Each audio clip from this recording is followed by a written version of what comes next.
एक सर्प ने बताया कि चाहे कितनी भी गहरी यारी दोस्ती हो, ये तीन लोग धोखा जरूर देते हैं। चाहे कितनी ही गहरी यारी हो, ये तीन लोग धोखा जरूर देते हैं। इन पर कभी विश्वास ना करें। आइए आपको इस कहानी के माध्यम से समझाते हैं कि वो कौन से तीन लोग हैं जो धोखा जरूर देते हैं। लेकिन उससे पहले आप अपनी पूरी सच्ची श्रद्धा से कमेंट बॉक्स में हर हर महादेव, ओम नमः शिवाय जरूर लिखें। साथ ही चैनल को सब्सक्राइब अवश्य कर दें। हे लक्ष्मी माँ, जो भी इस चैनल को सब्सक्राइब करे और इस वीडियो को लाइक करे, उसके घर में कभी भी धन की कमी ना रहे। उसका पूरा परिवार हमेशा हंसता मुस्कुराता कुशल मंगल रहे। मित्रों, बहुत पुरानी बात है। किसी गांव में एक गरीब ब्राह्मण रहता था। वो इतना गरीब था कि परिवार के लिए 2 समय का भोजन भी नहीं जुटा पाता था। एक दिन वो धन कमाने की इच्छा लेकर परदेश को चल पड़ा। जरूरतों की कुछ चीजें उसने अपने साथ में रख ली। चलते चलते जब वो एक जंगल के रास्ते से गुजर रहा था तो उसे एक कुआं नजर आया। कुएं को देखकर उसे प्यास भी लगने लगी। तो कुएं में उसने जाकर देखा तो उस कुएं में एक शेर, बंदर, सांप और एक आदमी पड़ा था। ऊपर से एक मनुष्य को झांकता हुआ देखकर शेर बोला, अरे भाई, तुम कौन हो? बड़े ही अच्छे समय पर आए हो। कृपा करके मुझे इस कुएं से बाहर खींच लो। कई दिनों से मैं इस कुएं में पड़ा हूं। मुझे निकालकर मुझ पर ये एहसान कर दो। मित्रों, शेर की प्रार्थना सुनकर ब्राह्मण कहने लगा, हे शेर, क्या तुम मुझे मूर्ख समझ रहे हो? अगर मैंने तुम्हें बाहर निकाला तो तुम मुझे मारकर खा नहीं जाओगे। तुम एक हिंसक पशु हो और स्वभाव से मेरे शत्रु हो। मैं तुम पर विश्वास नहीं कर सकता। तब शेर बोला, अरे भले आदमी, मैं खुद मुसीबत का मारा हूं। मैं तुम्हें भला क्यों नुकसान पहुंचाऊंगा? तुम मुझसे अकारण ही डर रहे हो। शेर की बार बार प्रार्थना करने पर उस गरीब ब्राह्मण को उस पर दया आ गई। सोचने लगा, आखिर परोपकार ही पुण्य का काम होता है। शेर बोला, हे भाई, मैं तुमसे वादा करता हूं कि मैं तुम्हें किसी तरह का नुकसान नहीं पहुंचाऊंगा और सदा तुम्हारा एहसानमंद रहूंगा। सोच विचार कर ब्राह्मण ने रस्सी डालकर शेर को कुएं से निकाल दिया। कुएं से बाहर निकलने के बाद शेर ने ब्राह्मण को धन्यवाद दिया और बोला, मैं तुम्हारा ये उपकार कभी नहीं भूलूंगा। मैं पहाड़ के उस पार रहता हूं। कभी तुम पर मुसीबत आ जाए तो तुम मेरे पास चले आना। जितनी हो सकेगी मैं तुम्हारी मदद अवश्य करूंगा। मित्रों, इसके बाद कुएं के अंदर से एक बंदर की आवाज आती है। बंदर कहता है, हे भले आदमी, मुझे भी कुएं से बाहर खींच लो। मैं भी तुम्हारा सदा ऋणी रहूंगा। मित्रों, ब्राह्मण ने रस्सी डालकर बंदर को भी बाहर निकाल दिया।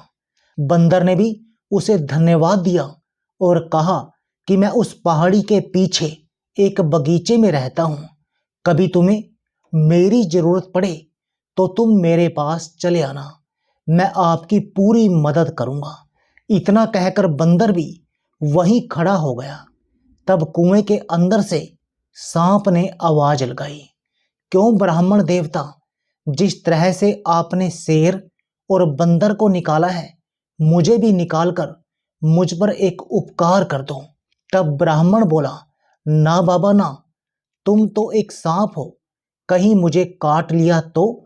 सर्प बोला, अरे भाई, कैसी बातें करते हो? क्या कोई अपने मददगार को नुकसान पहुंचा सकता है? ब्राह्मण बोला, हे सर्प, मैं तुम पर यकीन नहीं कर सकता। सर्प ने बहुत विनती की कि देखो, तुम मुझे निकाल लो, मैं आपको कभी नहीं काटूंगा। ब्राह्मण ने दयावश सर्प को भी निकाल लिया। सर्प ने भी ब्राह्मण का खूब धन्यवाद किया। सर्प ने कहा, हे भाई, अगर तुम्हें कभी किसी मुसीबत का सामना करना पड़े तो तुम मुझे याद कर लेना। मैं उसी क्षण तुम्हारे पास आकर तुम्हारी सहायता करूंगा। ब्राह्मण ने कहा, ठीक है, ऐसा समय आएगा तो मैं तुम्हें जरूर याद करूंगा। तभी कुएं के अंदर से एक आदमी की आवाज आती है। वो आदमी कहता है, अरे भाई, मुझे भी कुएं से बाहर निकाल लो, मैं तुम्हारा हमेशा ऋणी रहूंगा। ब्राह्मण उस आदमी को निकालने के लिए कुएं में रस्सी डालता है तो सर्प ने कहा, तुम इस आदमी की सहायता मत करो, ये तुम्हारी बिरादरी का जरूर है पर बहुत बुरा आदमी है। बंदर और शेर ने भी सर्प की बात का समर्थन किया कि देखो भाई, अगर इस आदमी की मदद करोगे तो तुम बहुत बड़ी मुसीबत में फंस जाओगे। ये आदमी बड़ा बुरा है, जो इसकी मदद करेगा ये उसी की जड़ काटता है। इतना कहकर शेर, बंदर और सर्प ब्राह्मण से विदा लेकर चले गए। उनके जाने के बाद वो आदमी गिड़गिड़ाकर बोला, अरे भाई, तुमने शेर, बंदर और सांप की तो जान बचा ली, मेरे भी प्राण बचा लो, मैं तो तुम्हारी बिरादरी का हूं। तब ब्राह्मण बोला, हे भाई, तुम्हारी निंदा तो ये जानवर भी कर रहे थे, इससे लगता है कि तुम अच्छे आदमी नहीं हो, मैं तुम्हारी कोई मदद नहीं करूंगा। वो आदमी बोला, अरे भाई, तुम उन जानवरों की बातों में ना आओ और मेरी मदद करो। मित्रों, वो आदमी बहुत रोया, चिल्लाया, गिड़गिड़ाया तो ब्राह्मण को उस पर दया आ गई। ब्राह्मण ने सोचा, चलो निकाल लेते हैं। ब्राह्मण ने उस आदमी को भी कुएं से निकाल दिया। उस आदमी ने ब्राह्मण को बहुत धन्यवाद किया और बोला, बंधु, तुमने मुझ पर जो उपकार किया है उसे मैं 7 जन्मों तक नहीं भूलूंगा। तो ब्राह्मण कहता है, अरे भाई, इसमें उपकार जैसी क्या बात है, इंसान ही इंसान के काम आता है, लेकिन तुम कौन हो? तब वो आदमी ब्राह्मण को अपना परिचय देता है, हे भैया, मैं एक गरीब सुनार हूँ, पास ही के शहर रतन नगर में मैं रहता हूँ। कभी मेरी योग्य कोई सेवा हो तो मेरे घर जरूर पधारना। इतना कहकर वो भी चला गया। उस आदमी के जाने के बाद ब्राह्मण ने झोले से लोटा निकाला और कुएं से पानी भरकर पी लिया और अपनी राह पर चल पड़ा। फिर काफी देर तक चलने के बाद एक नगर में पहुंचा। वो शहर में पहुंच तो गया, अब उसे नौकरी की तलाश थी। वो घर से बड़ा गरीब था। ब्राह्मण एक सेठ की दुकान पर पहुंचा और सेठ से विनती की कि क्या आप मुझे कोई काम दे सकते हैं? मैं पूरी मेहनत और ईमानदारी के साथ आपका काम करूंगा।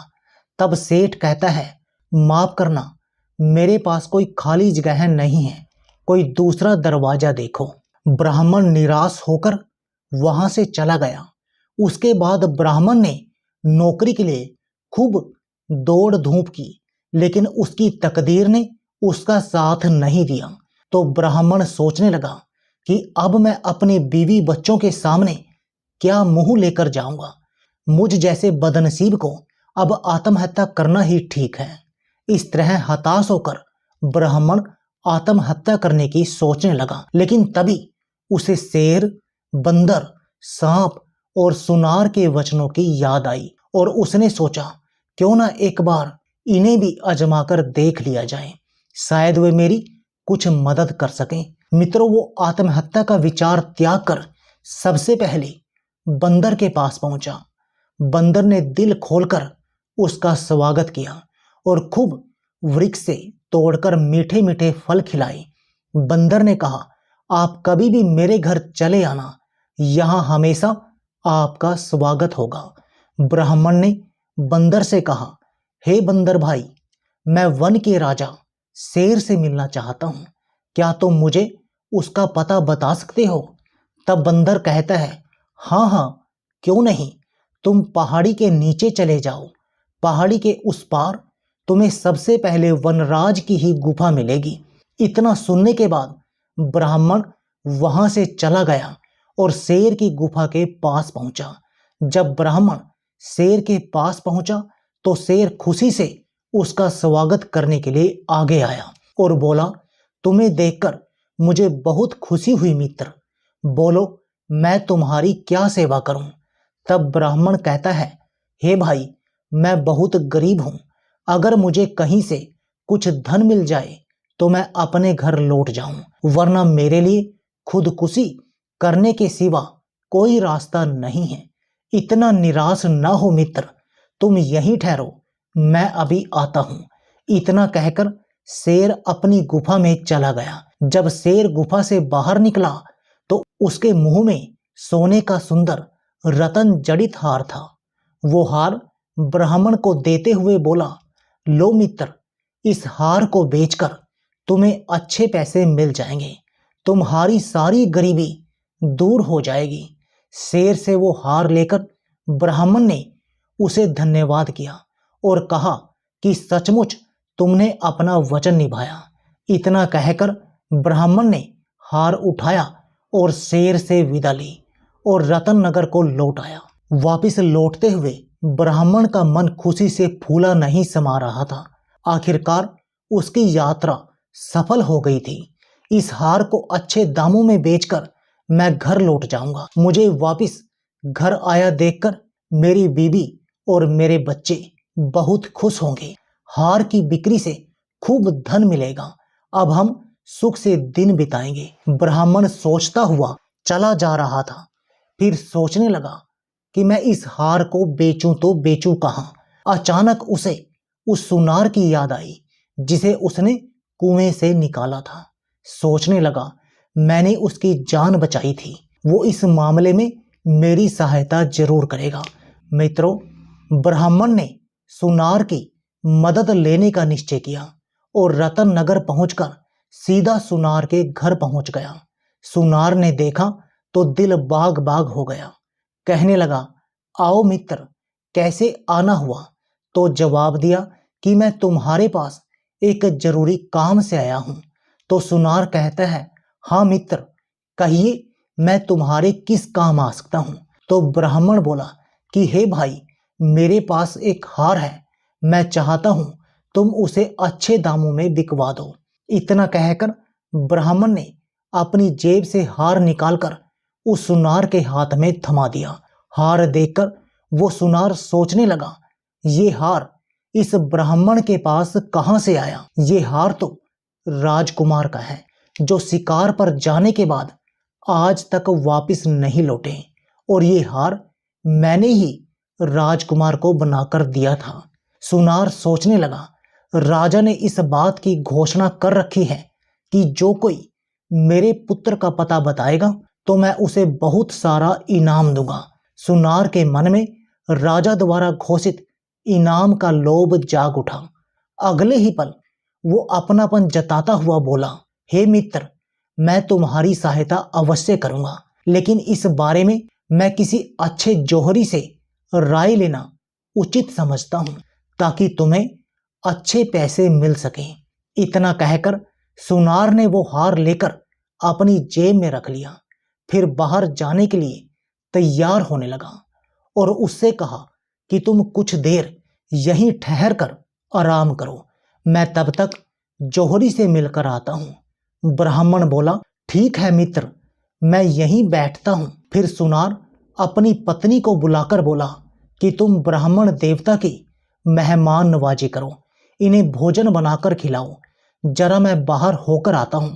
इतना कहकर सुनार घर से चला गया और सीधा राज दरबार में पहुंचा। राजा को प्रणाम करते हुए बोला, हे महाराज, मैं आपसे एक विशेष काम से मिलने आया हूं। तब सुनार राजा को हार सौंपते हुए बोला, ये वही हार है जिसे राजकुमार के लिए स्वयं मैंने अपने हाथ से बनाया था। एक आदमी इसे बेचने की नीयत से मेरे पास आया है। महाराज, मैं उस आदमी को अपने घर पर बैठाकर आया हूं। हार को देखते ही राजा पहचान गया कि जरूर वही मेरे बेटे का हत्यारा होगा। राजा क्रोध में आग बबूला हो गया। कहने लगा, कौन है वो? शैतान जिसने मेरे बेटे की हत्या कर उसका ये हार चुराया है। तब सुनार कहता है, हे राजन, वो एक गरीब ब्राह्मण है, वो अभी मेरे घर पर ही बैठा है। राजा ने गुस्से से पागल होते हुए सेनापति को आदेश दिया कि सुनार के घर जाकर उस आदमी को तुरंत पकड़ कर लाओ। मित्रों, सेनापति ने तुरंत कुछ सैनिक ले जाकर सुनार के घर से उस ब्राह्मण को पकड़ लिया और राजा के दरबार में पेश कर दिया। राजा ने आदेश दिया कि ये दरिंदा हमारे राजकुमार का कातिल है, इसे तुरंत कारावास में डाल दिया जाए। राजा के सिपाहियों ने ब्राह्मण को ले जाकर कारावास में डाल दिया। जब सैनिक जाने लगे तो ब्राह्मण दुखी स्वर में बोला, आखिर मुझे राजकुमार का कातिल क्यों ठहराया जा रहा है? मैं तो निर्दोष हूं। तब सिपाही लोग बोले, अगर तुमने राजकुमार की हत्या नहीं की है तो राजकुमार का हार तुम्हारे पास कैसे आया? जिस सुनार को तुम हार बेचना चाहते हो वो हार उसी सुनार ने राजकुमार को बनाकर दिया था। इस समय तुम पकड़ में आ गए हो, अब तुम नहीं बच सकते। कुछ दिन बाद राजा तुम्हें फांसी की सजा देंगे। इतना कहकर सैनिक वहां से चले गए। मित्रों, सैनिकों के जाने के बाद ब्राह्मण सोचने लगा कि सुनार ने तो मुझे बहुत बड़ी मुसीबत में फंसा दिया है। अब मैं क्या करूं? इस नगर में तो मेरा कोई मददगार भी नहीं है। हे प्रभु, मेरी रक्षा करना। अगर मुझे फांसी हो गई तो मेरे बीवी बच्चों का क्या होगा? मित्रों, तभी अचानक ब्राह्मण को उस सांप की बात याद आ गई। अगले ही पल उसने सांप को याद किया। सांप उसके सामने प्रकट हो गया और कहने लगा, अरे मित्र, तुमने मुझे कैसे याद किया? ब्राह्मण बोला, मित्र, मैं बहुत बड़ी मुसीबत में फंस गया हूं। राजा ने मुझे जबरदस्ती जेल में ठूंस दिया है। एक ऐसे अपराध की सजा सुना दी है जो मैंने नहीं किया है। तब सांप कहता है, ऐसा क्यों? तब ब्राह्मण ने शेर से हार प्राप्त करने से लेकर गिरफ्तार होने तक का सारा किस्सा उस सांप को सुना डाला और दुखी स्वर में बोला, हे मित्र, अब तो मुझे बचा लो। तुमने मुझसे कहा था कि मुसीबत के समय तुम मेरे काम आओगे। अब तो मेरी जान पर बन आई है। मेरे लिए इससे बड़ी मुसीबत और क्या होगी?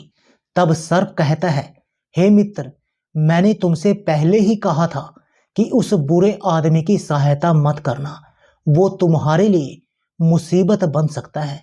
कहते हैं, जो धन का अत्यंत लालची हो, पूरव का दुश्मन हो, अनेक स्त्री पुरुषों में मन लगाने वाला हो, चाहे स्त्री हो या पुरुष हो, इनसे चाहे कितनी ही गहरी यारी हो, ये तीन लोग हमेशा धोखा देते हैं। इन पर कभी आंखें मूंद कर विश्वास नहीं करना चाहिए। सर्प बोला, यदि तुमने मुझे याद किया है तो मैं तुम्हारी सहायता जरूर करूंगा। मुझे एक उपाय सूझा है। मैं चुपके से महारानी के कमरे में जाकर उन्हें डस लेता हूं। मेरे जहर से महारानी बेहोश हो जाएगी। फिर चाहे कोई कितना ही प्रयत्न कर ले, वे होश में नहीं आ सकती। मेरे जहर का असर तब तक रहेगा जब तक तुम अपने हाथ से उसके माथे को नहीं छुओगे। तुम जैसे ही महारानी का माथा छुओगे, वो होश में आ जाएगी और राजा खुश होकर तुम्हें छोड़ देगा। राजा अपनी रानी से बहुत प्यार करता है, वह उसे जिंदा रखने के लिए कुछ भी कर सकता है। मित्रों, फिर सांप जेल की कोठरी से निकलकर रानी के कक्ष में पहुंच गया और अगले ही पल उसने रानी को डस लिया। रानी तुरंत उठ बैठी और चिल्ला पड़ी। सांप खिड़की के रास्ते से उन्हें डसकर चला गया। इधर महारानी चीखती हुई कक्ष में बेहोश होकर गिर पड़ी। राजा के सारे नौकर सेवक सेविकाएं महारानी को गिरता हुआ देखकर भाग खड़े हुए। रानी ने बता दिया कि मुझे सांप ने काट लिया है। मित्रों, तुरंत राजा को सूचित किया गया कि रानी को एक जहरीले सांप ने डस लिया है और महारानी बेहोश हो गई है। जल्दी ही उनके उपचार व्यवस्था की जाए। राजा ने तुरंत एक सेवक को बुलाकर राजवैद्य को बुलवाया और राजवैद्य से राजा ने कहा, हे वेदराज, मेरी रानी को बचा लीजिए, इसे किसी सर्प ने डस लिया है। यदि मेरी रानी को कुछ हुआ तो मैं भी जीवित नहीं रहूंगा। मित्रों, वैदराज ने रानी का निरीक्षण किया। वैदराज ने रानी को कई तरह की औषधियां दी, लेकिन उनकी बेहोशी नहीं टूटी। तब वैदराज ने निराश होकर कहा, महारानी जी का उपचार अब मुझसे संभव नहीं हो सकेगा। महाराज, जिस सांप ने इन्हें डसा है वो बहुत ही जहरीला है। मेरी कोई औषधि काम नहीं कर रही है। तब वैदराज ने राजा को दिलासा देते हुए कहा, निराश मत हो महाराज, अभी वक्त है। आप किसी अन्य वैद्य हकीम को बुलवा लो, शायद उनके पास ऐसी कोई दवा हो जिससे रानी ठीक हो जाए। मित्रों, अगले ही पल राजा ने मंत्री को आदेश दिया, हे महामंत्री, फौरन ही ये ऐलान करवा दो, जो भी महारानी का उपचार कर उन्हें ठीक करेगा उसे मुंह मांगा इनाम दिया जाएगा। राजा ने तुरंत पूरे राज्य में घोषणा करवा दी। राजा के आदेश का ऐलान होते ही कई वैद्य हकीम आए। महारानी को तरह तरह की औषधियां दी गई, लेकिन कोई लाभ नहीं हुआ। महारानी की बेहोशी वैसी की वैसी ही बनी रही और सब अपना सा मुंह लेकर लौट पड़े। तरह तरह की औषधियां देकर सब हार चुके थे। अब तो भगवान ही महारानी को बचा सकता था। वैद्य हकीमों का निराशपूर्ण उत्तर सुनकर राजा का दिल टूट गया। वे मन ही मन घुटने लगे, हे भगवान, महारानी पर ये कैसी आफत आ गई। मित्रों, उधर जेल की कोठरी में कैद ब्राह्मण ने राजा का ऐलान सुना तो उसने पहरेदार से कहा, मुझे महाराज के पास ले चलो, मैं महारानी को ठीक कर सकता हूं। तब पहरेदार कहता है, अरे ब्राह्मण, जब अच्छे अच्छे वैद्य हकीम भी उन्हें ठीक नहीं कर पाए तो तुम एक हत्यारे होकर उन्हें भला क्या ठीक करोगे। ब्राह्मण ने फिर विनती की, आप एक बार मुझे महाराज के पास ले चलो, मैं सच कहता हूं, मैं रानी को बचा लूंगा। पहरेदार ने ये खबर राजा को दी। राजा ने तुरंत ब्राह्मण को अपने पास बुलाया। राजा ने कहा, हे ब्राह्मण, अब शीघ्र मेरी रानी को जीवित कर दो। अगर तुम मेरी रानी को जीवित नहीं कर सके तो मैं तुम्हारा सर कटवा लूंगा। ब्राह्मण ने कहा, हाँ, मुझे मंजूर है महाराज। मित्रों, ब्राह्मण के विश्वास दिलाने पर राजा ने ब्राह्मण को रानी के महल में पहुंचा दिया। ब्राह्मण ने आहिस्ता से अपना हाथ महारानी के माथे पर रख दिया। अगले ही पल महारानी बिस्तर से उठ बैठी। उनके बदन का नीलापन गायब हो गया। चेहरा पहले की तरह दमकने लगा। वो चकित स्वर में बोली, महाराज। तब राजा ने कहा, महारानी, आप इस ब्राह्मण की कृपा से जीवित हुई हैं। फिर महाराज ने रानी के जीवित होने की खुशी में ब्राह्मण को क्षमा कर दिया और उससे उसकी असलियत पूछी। तब ब्राह्मण ने सारी बात स्पष्ट रूप से बता दी। राजा ने ब्राह्मण को खूब धन दौलत दी। राजा ने ब्राह्मण को खूब पुरस्कार देकर अपने घर से विदा किया और उस सुनार को बुलवाकर उसे जेल में डलवा दिया गया। इसलिए कहते हैं कि जो धन का अत्यंत लालची हो, पूर्व का बैरी हो, अनेक स्त्री पुरुषों में आसक्ति रखता हो, इन लोगों पर कभी विश्वास ना करें। यह जीवन में कभी भी धोखा दे सकते हैं। मित्रों, मैं उम्मीद करता हूं ये कहानी आपको जरूर पसंद आई होगी। तो चलिए मिलते हैं आपसे अगले वीडियो में एक और चर्चा के साथ। आप सभी का बहुत बहुत धन्यवाद। जय श्री कृष्ण।